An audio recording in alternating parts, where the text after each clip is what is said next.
Assalamualaikum warahmatullahi wabarakatuh. Dalam video ini, saya akan menampilkan demonstrasi kontekstual modul 1.4 tentang budaya positif. Atas nama Kendar Hermawan, calon guru penggerak Angkatan 9 dari SMK Negeri 2 Kota Tasikmalaya, Balai Besar Guru Penggerak Jawa Barat. Demonstrasi kontekstual penerapan segitiga restitusi modul 1.4 tentang budaya positif. Tujuan dari modul 1.4 tentang budaya positif diharapkan menciptakan siswa yang disiplin. Menurut Ki Hajar Dewantara, disiplin yang merdeka itu artinya tidak hanya terlepas dari perintah, akan tetapi juga cakap buat memerintah diri sendiri.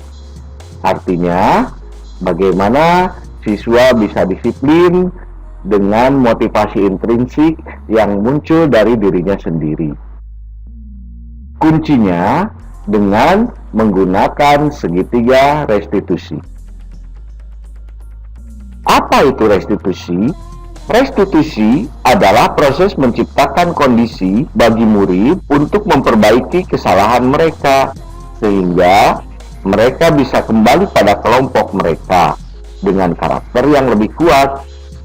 Restitusi juga merupakan proses kolaboratif yang mengajarkan murid mencari solusi untuk masalah mereka dan membantu murid berpikir tentang orang seperti apa yang mereka ingin menjadi atau tujuan mulia, dan bagaimana mereka harus memperlakukan orang lain.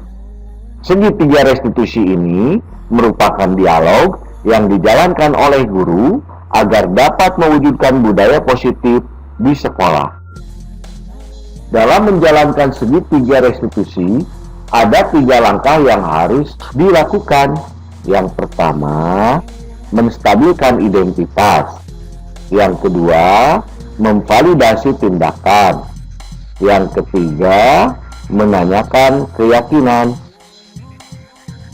Dalam proses menstabilkan identitas, yang pertama, harus berdasarkan prinsip bahwa kesalahan adalah bagian dari pembelajaran. Yang kedua, menggeser identitas jaga ke identitas sukses. Langkah berikutnya adalah validasi tindakan. Dalam validasi tindakan, harus berdasarkan prinsip setiap perilaku berupaya memenuhi suatu kebutuhan tertentu. Guru akan bergeser dari pemikiran stimulus respon menjadi proaktif. Dan berikutnya, mengenali dan mengakui kebutuhan murid akan menghargai hubungan dengan murid. Yang ketiga dari langkah segitiga restitusi adalah menanyakan keyakinan. Murid akan diberikan pertanyaan-pertanyaan bermakna untuk memunculkan motivasi intrinsik. Berikutnya, mampu mengaitkan keyakinan dengan tindakan yang salah.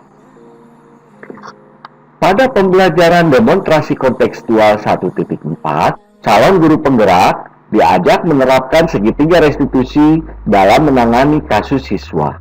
Kasus yang saya munculkan, yang pertama, menerapkan budaya positif, disiplin, menggunakan kontrol manajer dengan segitiga restitusi pada siswa yang membolos pada pembelajaran di kelas. Kasus yang kedua, menerapkan budaya positif disiplin, menggunakan kontrol manajer dengan segitiga restitusi pada siswa yang mengantuk pada saat melaksanakan kerja kelompok. Baiklah, kita akan melihat kasus demi kasus untuk lebih memahami tentang penerapan segitiga restitusi untuk menciptakan budaya positif di sekolah. Kasus 1, siswa yang membolos pada pembelajaran di kelas. Pada pembelajaran praktikum kejuruan, guru mengecek keberadaan murid. Pada saat itu, diketahui ternyata Doni tidak ada di ruang praktikum. Padahal, ketika pelajaran sebelumnya Doni masih ada.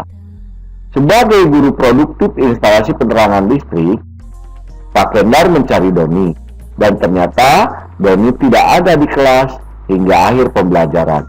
Doni tidak hadir di ruang praktik. Untuk menangani perilaku Doni yang tidak masuk pada saat pelajaran praktikum kejuruan, Pak Kendar memanggil Doni ke ruang guru. Di ruang guru, Pak Kendar dan Doni berbicara mengenai permasalahan tersebut dan mencari solusi sebagai control manager dengan menggunakan segitiga restitusi. Skenario kasus 1.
Untuk lebih jelasnya, kita lihat video berikut ini. Dot, kemarin kamu tidak masuk pada saat itu masalah instalasi penerangan listrik. Padahal sebelumnya kamu ada pada saat pelajaran bahasa Jepang. Benar Pak, saya tidak masuk pada saat tersebut. Tetapi Pak, bukan hanya saya yang menolak pada waktu itu, ada beberapa teman dari jurusan juga Pak. Oh begitu. Bapak tidak mencari siapa yang memulai dan siapa yang berkesulitan. Semua orang pasti berbuat salah dan pernah melakukan hal yang sama. Semua orang juga pasti bisa memperbaikinya. Kalau boleh Bapak tahu, kenapa kamu bolos? Saya membolos karena ikutan teman jurusan lain Pak, supaya terlihat Pak. Soalnya saya takut tidak ditemani teman-teman saya. Lagian juga saya belum mengerjakan tugas praktikum dari Bapak, jadi saya memilih untuk bolos. Don, meskipun kamu belum menyelesaikan tugas, bukan berarti kamu bisa membolos. Apakah kamu masih ingat keyakinan kita? Saya ingat Pak, keyakinan kelas kita yaitu disiplin dan bertanggung jawab apa yang telah kita perbuat. Disiplin dan bertanggung jawab. Seperti apa orang yang disiplin dan yang bertanggung jawab itu? Orang yang disiplin yaitu taat pada peraturan kelas dan peraturan sekolah dan bertanggung jawab berhasil melakukan tugas dengan baik dan benar Pak. Oke, sekarang kamu sudah ingat ya. Apa yang bisa kamu lakukan, Don? Saya akan melakukan keyakinan kelas Pak. Oke, kalau begitu. Nah, untuk memperbaiki kesalahan membolos kemarin, apa yang harus kamu lakukan, Don? Saya minta maaf kepada Bapak dan juga saya berjanji tidak akan mengulangi kesalahan yang saya perbuat kemarin. Saya juga akan mengajak teman-teman saya untuk melakukan keyakinan kelas, yaitu disiplin dan bertanggung jawab apa yang telah diperbuat. Baiklah kalau begitu, Don. Bapak minta Bapak menghargai usaha kamu untuk memperbaiki diri. Besok Bapak akan lihat perkembangannya, oke? Ya Pak, baik. Terima kasih Pak. Sekarang kamu masuk lagi ke kelas ya. Kasus yang kedua menampilkan siswa yang mengantuk pada saat melaksanakan kerja kelompok.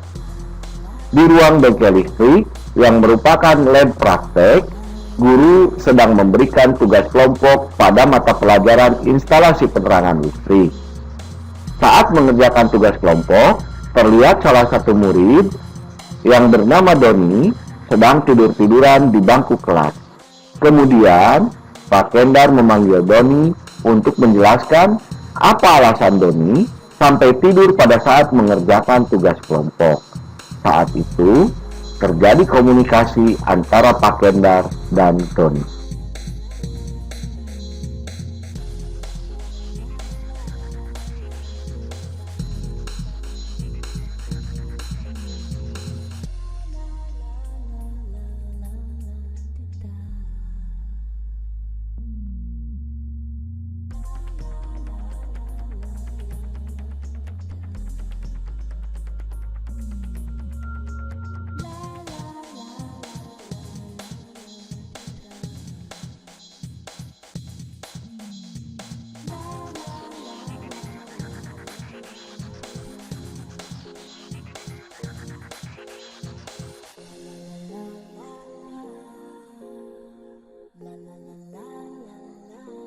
Untuk lebih jelasnya, kita melihat video kasus yang kedua, penerapan segitiga restitusi. Don, kenapa kamu tidur-tiduran di kelas saat mengerjakan tugas kelompok? Saya mengantuk Pak, tadi malam saya begadang. Jam berapa kamu tidur tadi malam, Don? Kamu pasti punya alasan. Mengapa kamu begadang? Saya tidur jam 12 malam Pak, karena saya bermain game online dan saya juga lupa waktu. Saya tahu semua manusia pernah melakukan kesalahan, termasuk saya saat waktu masih sekolah juga pernah melakukan hal yang sama. Tapi lah, kita harus yakin bahwa kamu pasti bisa menyelesaikan hal itu, Don. Ya Pak, maafkan saya. Apa yang kamu ketahui tentang keyakinan kelas yang telah kita buat bersama terkait hal ini, Don? Mandiri dan disiplin waktu. Kalau saya tidur malam, saya akan masuk di kelas pada saat dia belajar. Oke, kalau begitu, apa yang akan kamu lakukan untuk memperbaikinya? Ya Pak, saya akan memperbaiki kesalahan yang sudah saya buat dan tidak akan mengulanginya lagi. Saya akan tidur lebih awal. Saya juga akan men-setting alarm untuk mengingatkan saya supaya bisa tidur lebih awal dari biasanya agar saya tidak mengantuk saat di dalam kelas. Oke, kalau begitu, Bapak maafkan. Bapak menghargai usaha kamu untuk memperbaiki diri dan tidak pernah mengulangi hal tersebut. Besok Bapak akan lihat perkembangannya, oke? Baik Pak, terima kasih. Nah, sekarang kamu kembali ke kelas. Jangan lupa cuci muka dulu ya. Refleksi yang diharapkan setelah mempelajari modul ini adalah merefleksi diri bagaimana saya yang dulu dan sekarang, yaitu saya harus memulai perubahan yang lebih baik dalam menanamkan budaya positif dengan memposisikan sebagai manajer. Dengan menggunakan segitiga restitusi, sehingga tercipta siswa yang disiplin. Perasaan yang bahagia karena mendapatkan ilmu yang dapat mengembangkan sekolah dengan menciptakan budaya positif. Peran Among yang harus dilakukan oleh guru yaitu sebagai manajer. Guru harus bisa menggali potensi siswa dalam menciptakan budaya positif yang muncul dengan motivasi intrinsik dari siswa tersebut dan fokus mencari solusi untuk setiap permasalahan yang muncul. Demikianlah demonstrasi kontekstual modul 1.4 tentang budaya positif. Terima kasih atas perhatiannya. Mohon maaf atas kekurangannya. Assalamualaikum warahmatullahi wabarakatuh.